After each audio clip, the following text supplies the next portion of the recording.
E aí, professor, tudo certo? Eu sou o Paulo e a gente vai dar início à nossa apresentação do trabalho.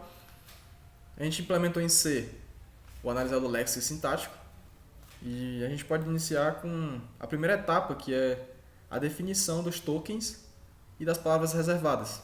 Então, aqui nesse arquivo tokenlist.h, a gente definiu nossas classes de caracteres, alguns tokens para tipos de variáveis, alguns operadores, os operadores de instruções e algumas palavras reservadas, né, para a função main, while, o return e por aí vai. Ok. Feito isso, a gente precisa montar uma lógica para o nosso analisador léxico. Eu segui como base a implementação do livro, que utiliza o conceito de autômato finito. Então consome um caractere por vez e aí adiciona o lexema e caracteriza esse lexema no seu respectivo token.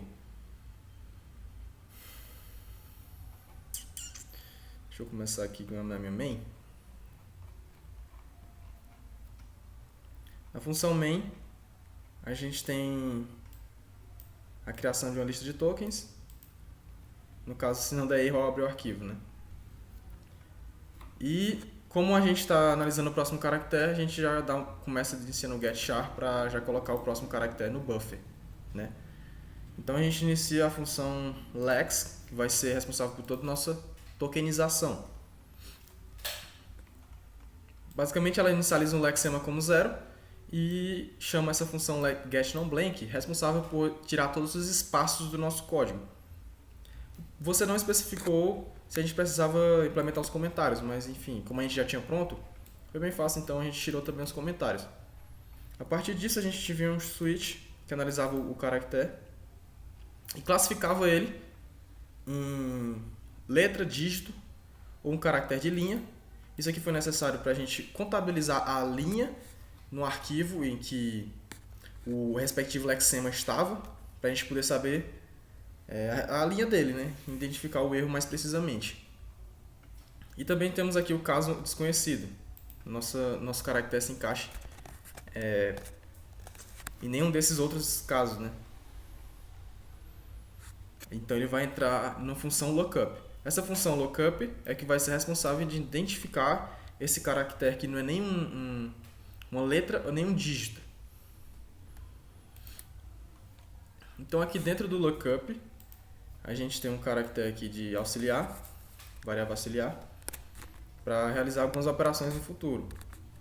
Então aqui é onde eu verifico se eu tenho um parêntese, né, os nossos caracteres em si, e classifico eles como um token e adiciono eles também ao lexema. Eu adiciono ao lexema e obtenho o próximo caractere e após isso eu preencho o meu token.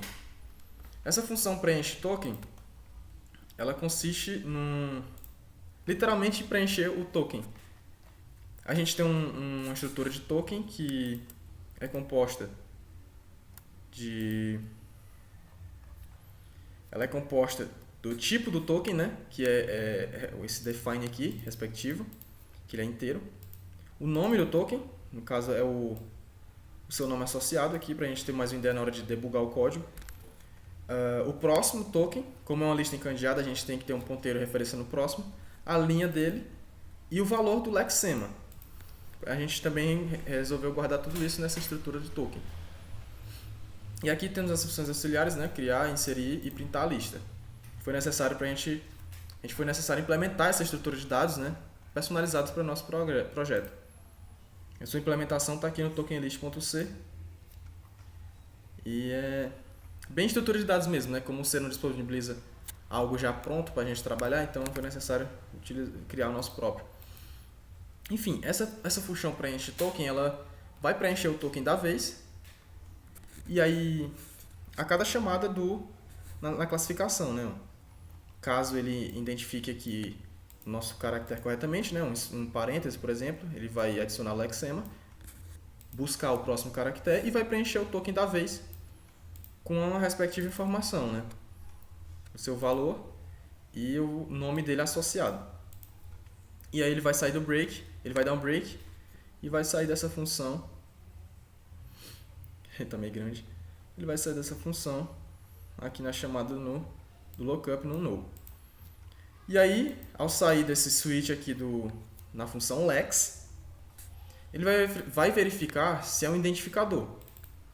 Porque um identificador no nosso código pode ser qualquer sequência de caracteres. E aí, se for uma sequência de caracteres, ela pode ser uma palavra reservada. É aí que ela entra nessa função keyword token. Caso não seja um identificador, né, seja um parêntese, por exemplo, ele vai preencher o token da vez e no final ele vai adicionar esse token da vez à minha lista de tokens. É basicamente essa linha do código vai fazer isso. E aí ele retorna o token type da vez, né, o tipo de token que a função analisou. Entrando nessa parte das palavras reservadas, que foi bem interessante, principalmente para mim, né, que eu estava com dificuldade de entender como que a gente ia fazer, né, palavras reservadas em si, mas depois que eu percebi era só fazer uma tabela e comparar, né, se o identificador seria uma palavra já reservada, por exemplo, public, que é um modificador de acesso, ou até um tipo como int, e aí essa função keyword token faz exatamente isso, verifica se o token da vez, o lexema, ele é uma palavra reservada. E aí, se ele for, ele vai preencher o meu token da vez com seu respectivo token, né? Um int type e o valor dele. E aí, após isso, ele sempre vai adicionar na minha lista de tokens. Então, é basicamente isso. Ele vai ficar, essa função lex, a primeira chamada dela vai ficar dentro de um do while, enquanto não tiver um end of file. E aí a cada chamada de lex ele vai identificar todos os caracteres do meu código e classificá-los eles em tokens. Após isso, eu printo a lista de tokens e chamo a minha função parser, que já fica para o pessoal lá na frente explicar. Bom, faltou só mostrar rodando o código, né? Então, uma vez na minha entrada com o TXT eu tenho essa sequência de instruções, uma main e uma atribuição simples. Ao executar usar o meu código, a função da analisar do léxico, ao imprimir a minha lista, vai ser a linha, o token associado e o lexema. Então você pode perceber que ele leu todos os caracteres e classificou o public como um modificador de acesso, o static como modificador, uma keyword, né, uma palavra reservada de static, o int como tipo, a palavra main como uma palavra reservada e os parênteses também como tokens, todos os respectivos tokens, as chaves e na atribuição, identificador, o assign e o inteiro literal seguido de um semicolon, que é o ponto e vírgula. Está chegando no end of file. E aí ele printa também a linha que é a respectiva linha. Essa é a saída do nosso analisado léxico. E aí entra na parte da análise sintática, né? Saudações, professor. Aqui a gente vem apresentar a gramática, né, dos comandos necessários, né, para a gente poder interpretar. Acredito que isso aqui foi uma dificuldade da maioria das pessoas e realmente foi um esforço conjunto do grupo para poder fazer funcionar legalzinho, né. Bom, a nossa ideia foi começar fazendo o básico. A gente começou pela a declaração de variáveis e a atribuição, né. Então eu vou comentar essa parte em específico que começa em statement, né. Statement é todo comando e no final vai ter uma ponto. Na verdade, tem as estruturas de controle ou os comandos que vão ter um ponto e vírgula no final, né? Que no caso é a declaração de variável, a atribuição e o return statement, né? Que é o comando de return em si e no final, obviamente, um ponto e vírgula. A gente não tem isso para as estruturas de controle porque elas devem apenas acabar com o bloco de comando, né? Enfim, aí aqui eu vou demonstrar como é que seria uma variable declaration. Ela vem para cá e aí é um var type. A gente juntou todos os tipos de variáveis aqui, menos o inteiro. Por razões que eu não vou entrar em detalhes agora. E depois tem essa variable list. Essa variable list é um identifier seguido por vírgula e outro identificador, que é para poder fazer a declaração de vários identificadores numa linha só. E a atribuição, da mesma forma, vírgula, atribuição. Essa forma de EBNF que a gente está usando é a mesma utilizada por essa plataforma que ajudou muito a gente na hora de desenvolver essa gramática. E aí aqui tem a explicação, né? Mas basicamente o asterisco quer dizer 0 ou mais daquilo, né? Que no caso é 0 ou mais de vírgula em conjunto com o verbo attribution. Para novamente fazer várias atribuições de variáveis na mesma linha. Aí aqui a gente tem verbo attribution, que é identifier e assignment. E assignment a gente tem como um operador de igual, né, de recebe no caso, e o write value. O write value pode ser expressão booleana, ou expressão aritmética, ou string, ou char. Aqui a gente não está fazendo, obviamente, nenhuma checagem de tipo, porque isso é do semântico. E é basicamente isso, né? E aqui a gente vai ter a expressão aritmética ou booleana, e aí isso aqui é o clássico, né? De jogar o que tem mais precedência aqui primeiro, não, o que tem menos precedência primeiro, o que tem mais lá para baixo, né? No caso aqui a multiplicação e a divisão, e o not, no caso a expressão booleana, lá mais embaixo. E esse resto aqui da gramática certamente vai ter outros alunos que vão explicar, porque foram a parte que eles mais focaram e implementaram no código, né? Enfim. Falando um pouco mais sobre a implementação, só dando aqui uma visão bem geral em cima do código, né? Aqui a gente tem a função parsing function, que vai ser chamada após a análise léxica, e vai iniciar todo o processo do parsing, né? De parsing, de análise sintática. Aqui tem a função de erro, que vai printar uma mensagem que a gente quiser aqui dentro, que a gente passar, e vai também finalizar o programa. Aqui tem as funções que vão andar na token list, né? Que é a lista de tokens geradas após a análise léxica, né? Essa aqui é apenas espia, essa daqui avança para o próximo caractere. E aqui tem as funções da gramática propriamente dita, né? Obviamente é algo recursivo, então a gente precisou declarar todas essas funções aí. E aqui algumas funções auxiliares. Basicamente isso. Bom dia, boa tarde ou boa noite, né, professor? Independente da hora que você estiver vendo esse vídeo. Eu sou o Alan e eu vou explorar para você aqui um pouco mais sobre o if e sobre o while. Basicamente o if, introduzindo aqui a gramática do if, a gente vai ter a verificação a palavra reservada, né, do if. Após isso, a gente vai verificar o parênteses à esquerda.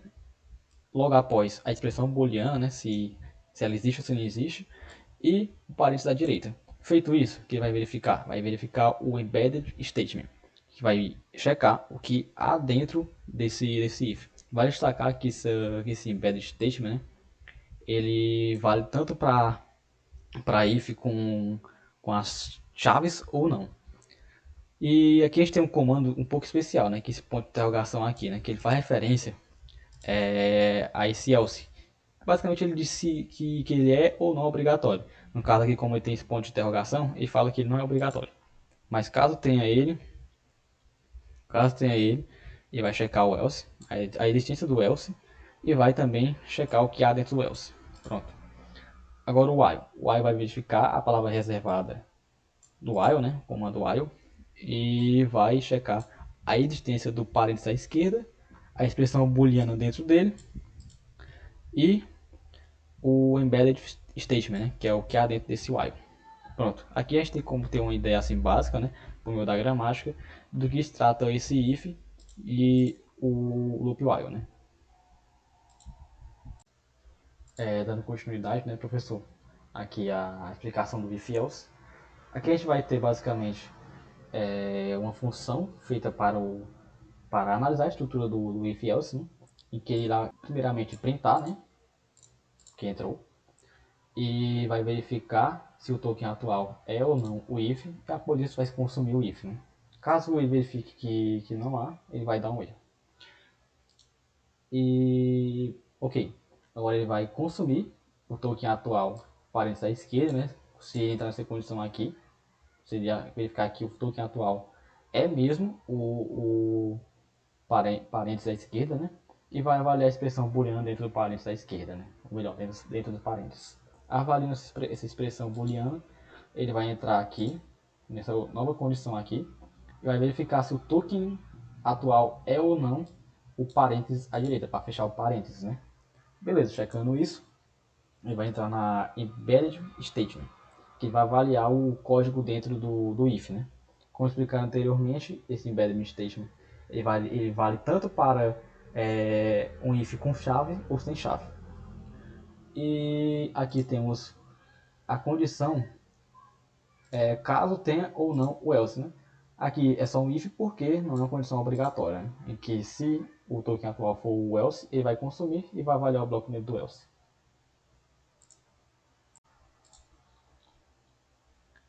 Dando continuidade aqui novamente, né?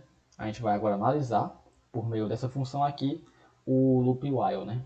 E que ele vai primeiramente printar que entrou e vai checar se o token atual é ou não o while, né? Beleza, checando isso, ele vai checar uma nova condição se há ou não o token do parênteses à esquerda, né? Se ele é o token atual. Beleza, checou, tá ok. Ele vai consumir o parênteses à esquerda. Consumiu isso, ele vai avaliar a expressão booleana dentro desse parênteses, né? Beleza. Feito isso, ele vai checar agora o parênteses à direita, né? Para fechar os parênteses. E vai avaliar o bloco dentro do while. Ok. Caso o parênteses à esquerda, ou melhor, à direita, não exista, ele vai dar esse erro aqui, dizendo que espera que haja esse parênteses à direita. E agora vamos analisar um pouco mais da função Embedded Statement. Primeiramente ela vai printar, né, que ela entra na função, e após isso ela vai verificar se o token atual é ou não a chave, né? Verificou que vai estar na função, verificou que não é, vai somente o que? Vai entrar nesse else e vai apenas avaliar a expressão, né? Pronto. Mas caso ele entre, o que vai fazer? Vai consumir a chave e vai ficar avaliando a expressão até que ela seja diferente, ou melhor, até que ela verifique que a expressão seja igual à chave, né? À direita. Pronto. Quando o padrão ser diferente, vai sair aqui do laço, né? Aí vai pra cá, ó. Aí vai verificar se é igual. Se não for igual, vai dar erro, né? Que ele espera que tem que fechar a chave. Mas caso seja igual, ele vai consumir a chave e pronto. Finaliza aqui a, a função. Aqui, vai printar que saiu da função, né? Pronto. Meu nome é Micael Martins, eu fiquei responsável pela parte do animador semântico para for, especificamente da linguagem C Sharp. Então aqui a gente vai passar a apresentar um pouquinho sobre a ideia por trás e como vai funcionar esse analisador semântico. Então temos aqui, né, nossa função para analisar semanticamente o for. Primeiramente aqui a gente tem o printf, né, que avisa que está entrando no for loop, ele reconhece que está entrando no for loop. Então o que é que a gente faz?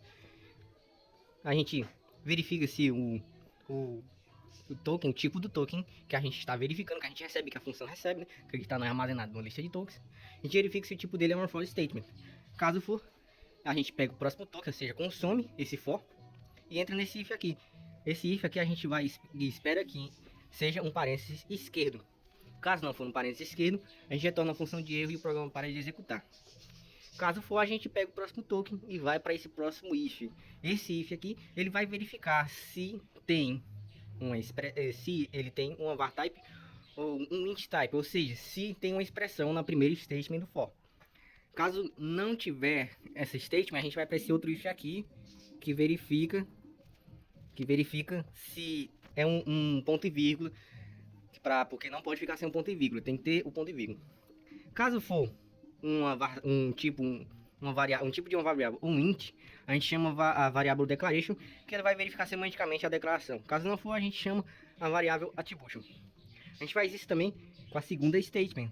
A segunda statement, ela vai verificar se é uma expressão booleana. Caso não for, ele vai verificar se tem o ponto e vírgula. Se não tiver nem o ponto e vírgula, nem a expressão booleana, retorna um erro.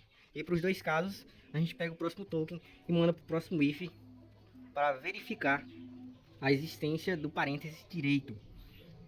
Se tiver a gente verifica aqui, antes desse parênteses, tem uma expressão, a terceira statement. Se não tiver, retorna para esse if aqui, que statement, caso, e pronto, e a gente consome e tudo mais.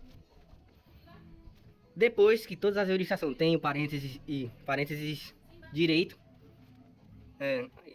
a gente vai para essa embed statement, que ela vai verificar se tudo está entre chaves, como já vai ser descrito lá. Ela verifica se tem as chaves e se todos os atributos das chaves estão corretos. Ela chama também o for de novo, caso tiver um for. Bem, esse foi o analisador semântico para for. Então é isso que temos para apresentar. E caso ele passar, tem um printf aqui no final dizendo que o for loop foi identificado corretamente. Oi, meu nome é João Vitor, estou aqui para falar um pouco sobre a gramática e a sintaxe da declaração da função main, né? Ela tem algumas formas dela ser declarada. A gente pode ter primeiro o access mode dela, que é algo optativo. Você pode definir ele como sendo public, private ou protected. Temos aqui o static. Toda main ela precisa ser necessariamente static. E aí então você define o tipo da sua main. Ela pode ser do tipo inteiro ou pode ser do tipo void, né? Retorno do tipo inteiro ou retorno do tipo void. Então aqui depois você declara o nome dela. O nome da main precisa ser necessariamente com o M maiúsculo e as letras finais minúsculas. Então você abre parêntese e coloca os parâmetros dela, né? Você pode definir só um tipo var mesmo, ou do tipo inteiro. Então você abre as chaves, então e depois coloca um identificador depois das suas chaves. Então a gente fecha aqui isso aqui evidentemente é opcional, né? Então você fecha os parênteses e abre lá o bloco de comando da sua main, né? Que vai estar seguido aí que pode ou não estar seguido de vários statements. E aqui a gente tem um exemplo das declarações de mains. Você pode declarar sem parâmetros, sem nenhum tipo de retorno, só simplesmente static void main. Depois você tem definir ela com parâmetros, o string args aqui e sem tipo de retorno. Podemos ver aqui. Você pode definir ela com parâmetros e retornar algum tipo, um tipo inteiro, por exemplo. Você pode ter um modificador antes da main. Aqui a gente tem public, né? E com parâmetros e string args. É algumas formas da gente declarar a main. Agora vamos ver o código que o PH vai falar. Bom, eu vou explicar sobre a main function. Aqui a gente, ao entrar nela, vai printar e vai checar se a gente tem um modificador de acesso igual ao current token type. Se houver, esse modificador de acesso vai ser consumido com essa função getNextToken e em seguida a gente vai checar static keyword. No caso, se houver, vai ser consumido, senão já vai indicar erro. Aqui não possui mensagem de erro porque é opcional. E essa lógica aqui da static keyword vai se repetir tanto para checagem se vai ter uma void keyword ou int type e uma main keyword, que se não existirem vão indicar erros. Em seguida, tem a checagem do parênteses esquerdo. Se não houver, já vai indicar esse erro, sai do programa. Mas se houver, ele vai ser consumido e entrar nessa lógica. Que no caso é, se houver algo dentro do parênteses, vai checar se está tudo correto. E aí vai ver se tem o var type ou int type para ser consumido, se houver. E no caso dos brackets, que são opcionais, se escolher haver os brackets, ou seja, se tem um left, um bracket da esquerda, vai checar também se tem o da direita. Porque se abrir e não fechar, vai dar erro. No caso aqui, em seguida vai checar se a gente tem um RGS keyword e vai consumir essa variável RGS, ou se tem um identificador que também vai ser consumido. Se não houver, vai indicar um erro. Da mesma forma, a gente tem que checar se houve o fechamento de parênteses. Se não houver, já vai ter esse erro. E se vai ter um abre-chaves, porque se não houver, novamente, já vai ter um erro. E aqui, no caso, enquanto a gente não tiver esse fechamento de parênteses, a gente vai estar chamando os statements que vão estar dentro desse código main. No caso de não existir esse fechamento desse parênteses, vai dar um erro. E aqui vai indicar que saiu da função main.